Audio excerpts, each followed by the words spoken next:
I do not know who to tell this story to. Nobody will believe me. I would not believe it myself if it had not happened to me and my family. But I do think I should tell it anyway, as a warning, in case I can prevent the tragedy from striking others.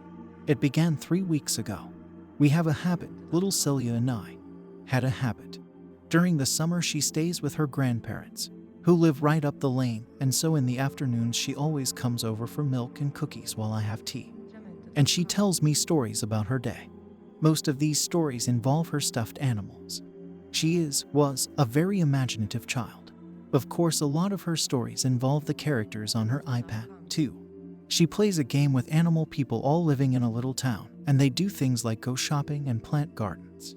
She is very attentive to her video game garden, and refuses to come out with me to tend the real garden with the strawberries I grow for her.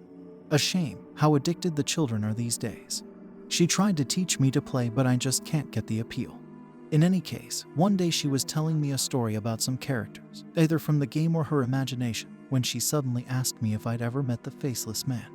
I assumed he was a character from her game. He sounds rather scary, I said.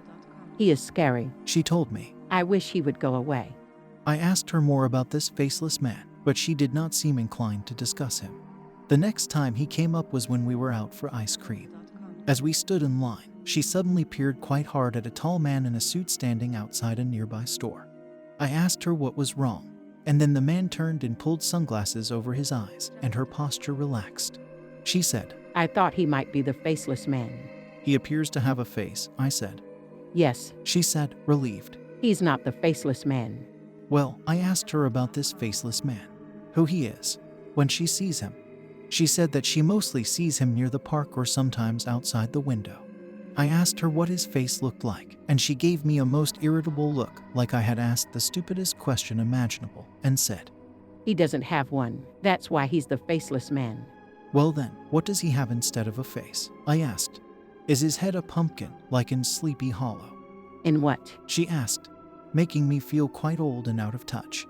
I started explaining, but then she got impatient and looked it up on her little device and said, Oh, the pumpkin has a face, Grandpa Vern. The Faceless Man doesn't have any face, not a pumpkin or anything else. Well, he must have something, I said, trying to imagine. Is it just skin with no features? No. She was becoming quite cross. That would be almost like a doll with the face rubbed off or something. He's the Faceless Man because he has no face. So what's where his face should be, then? She made a frustrated sound in her throat. Maybe you should ask him yourself. Why don't you talk to him? Well, where do I find him? He's standing behind you. Sent chills down my spine. I turned and looked around. But there was no one, absolutely no one. And little Celia had gone back to her game. She told me not to bother her. Well, I decided this Faceless Man was imaginary. Like so many of her made-up animal friends or her video game friends who became her make-believe companions during the 4 weeks of summer that she was stuck with us old people. I could not have been more deadly, tragically wrong. Celia was not sleeping well. Her grandparents were concerned. She seemed anxious, they said, and she never wanted to go outside or do much of anything except play on her iPad. They took it away, and she threw a terrible tantrum. When they sent her over to me for the afternoon, she came storming in, slammed the door, and sat down without a word and began stuffing her face with the cookies I had ready for her. What is wrong? I asked. Grammy and Grandpa took my iPad and now he won't leave me alone. She said. Who? The Faceless Man. I sat down opposite her, and it suddenly occurred to me this Faceless Man might be a concoction of hers used to get her way. Sort of like the dog ate my homework. She was blaming him for things in order to convince her grandparents to give her more screen time. I asked, why won't he leave you alone without the iPad? She sighed in frustration. When I'm on the iPad, he doesn't bother talking to me because I am busy. He doesn't like to be rude and interrupt. But if I'm not on the iPad, if I'm by myself walking outside or reading or doing almost anything else, he comes over and tries to get me to talk to him. And what does he say? He asks if I want to see his face. I thought you said he has no face. He doesn't. So how? I bit off the question, seeing as she was getting flustered. Then I said, can I meet this Faceless Man? He doesn't like strangers. But you aren't a stranger. She shook her head vehemently, sat there breaking her cookie into crumbs, and then finally said, He says he picks people when they're born. So I can't see him. This seemed a convenient boogeyman for her to blame for all her ills. But she said, You can see him. He's in my photos. Not the close-up ones, but the crowd ones. He's in all of them. And even though this was surely a tall tale, her statement sent a peculiar chill up my spine. I was beginning to feel quite alarmed. So I asked her to show me the photographs. She told me to open Facebook.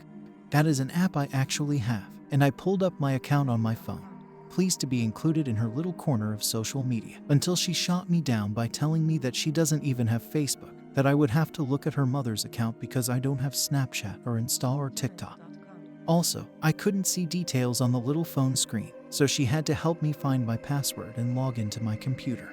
She showed me some pictures from various albums taken by her parents and grandparents. Most were close-ups of her and family. But there was one wider shot of a park, the park just up the street, actually. And she pointed, her finger coming to rest on the screen on a man in the background, sitting on a bench with his back to us. His face, obviously, was not visible. He was wearing a suit. The next photo she found was of all of the great-grandchildren at a water park for her cousin's birthday. She was on a slide, and in the background, at the concession stand, his back to the camera, was a man in a suit. Same height, same hair color and style, same suit. An old-fashioned suit with pinstripes. How odd no one had ever noticed him before. She showed me another from Six Flags. She was playing carnival games. And behind her at one of the other games, throwing balls to attempt to knock down weighted jugs, was the man in the suit. His back, as always, was to the camera, his face unseen. I was not convinced that he was actually faceless, just that she had never seen him except with his back turned. But the fact it appeared to be the same man in all these photos of her was very disconcerting. Who was he? Have you told Mom and Dad? I asked. She shook her head quickly. They say I'm making him up. They don't think it's the same man. It looks like the same man to me. I frowned. How often do you see him? She went quiet for a long time, then finally whispered. Every day. Every day, I exclaimed. Where? Where do you see him? He's looking in the window. I spun to look over my shoulder. There was no one at the window. But I swear, for just an instant, I thought I glimpsed motion.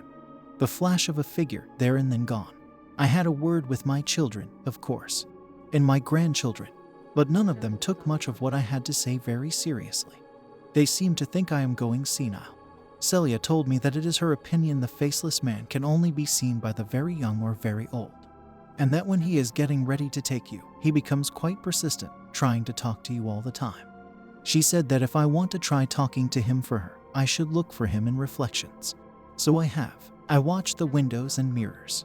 I watched the movement in puddles on the road after the rain. And, just recently, last week when Celia came over, I saw him. Caught a glimpse in the spoon that was on the table between us. I didn't even register his reflection at first, didn't even know it was him, really. Until he shifted slightly, and I looked and realized there was a figure there. I glanced up and he was gone. And when I looked at the reflection again, he wasn't there. But I got better at seeing him after that. He only appeared when my great-granddaughter was over in the afternoons. I took her for walks because it was easier to catch him that way. And it felt like I was running out of time. Celia was irritable all the time now. She barely spoke to me. Her parents told me they were going to take her home early from her month's stay with her grandparents and me. I hoped this meant that the faceless man would leave her alone, but I didn't know. And so I was desperate to meet with him before she left. And 3 days ago, it finally happened. She was waiting in line for ice cream, and I looked in a puddle and saw his reflection, standing there next to me. I looked up and there he was, in the flesh. He was watching her, his head turned so that I could not see his face, only his pinstriped suit and polished shoes and gleaming oiled hair. "Oh," I said, "you're him." Do you want to see my face? He asked. His voice was strong, surprisingly clear and even pleasant. Nothing ghostly or unusual about him at all. He must have been a perfectly ordinary man. An ordinary man who was stalking my great-granddaughter. I snorted at him and stepped closer, because while I may be a very old man, I was at one time in the Navy and I still remembered how to throw a punch or take one if need be. And anyway, I was not worried about what might happen to me. So I grabbed his shoulder. "Now, see here," I began. But when I turned him to face me, there was no face. Only the back of his head. No matter which way I looked at him, I was looking at the back of his head. I felt dizzy, suddenly, as now I was facing the front of him, lapels, white shirt and necktie, and above the tie, his neck and the oiled gloss of his hair. He was like an owl that had turned his head all the way around. Only his head did not move. I gasped, stepping all around him. No matter where I stepped, it was the back of his head. He chuckled, asked in a higher-pitched giggle. Do you want to see my face? No, I said. No. He was laughing. My legs buckled. I think I fainted. When I came to, Celia was beside me. So were staff from the ice cream shop. An ambulance. My children, her grandparents, arrived soon after. Everyone very concerned for me. But my biggest worry, as the paramedics looked me over, was that in the crowd, among the shoppers, I could now see him just standing there, right outside a shop door. His head turned, as always, away from me, even though his torso was now slightly facing toward me, as if he were watching me. Celia's gaze followed mine, and she gripped my hand and squeezed. What did you tell him? She asked. I told him no, I said to her. Celia's grandparents put her on a plane back to Vermont the very next day. Her parents picked her up. She was very glad to be reunited with them and told me over Messenger that she was happy to be home and felt much better. Her messages were very positive for a while. But then, just this morning, she sent me a message that was very frantic. It was not a very coherent message. She kept saying she made a mistake. I asked what she meant, and she told me that the first time the faceless man spoke to her, he asked if she wanted to see his face. She said, Sure, I guess. He giggled and told her. Soon. It was always the same question. And she'd learned the quickest and easiest way to send him away was to say, Sure, I guess, and he would always giggle and say, Soon, and leave. But yesterday, apparently, he had told her. Tomorrow. And now he was coming, she said. He was coming and her father was at work and her mother had run a quick errand grocery shopping and she thought she would be safe with her iPad, but it wasn't enough. She was playing games, but it wasn't enough to keep him away. He was there. Video call me, I said. And she did, but I barely caught a glimpse of her panicked, teary-eyed face before the call cut out.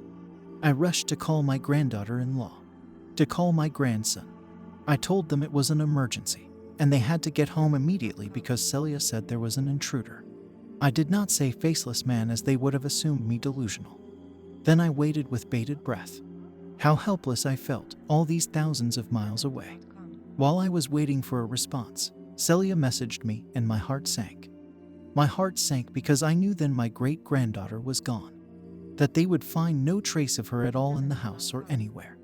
I later asked my grandchildren if they checked the reflections, but they thought I was speaking nonsense. Why would they believe anything from a foolish, delusional old man who fainted the other day while getting ice cream? But I know where she is and who has taken her, and while I do not know if I can ever save her, I will go and do my best. I am old, and it does not matter if I die. Shortly after the video call cut out, this is what she sent to me. Massage from Celia.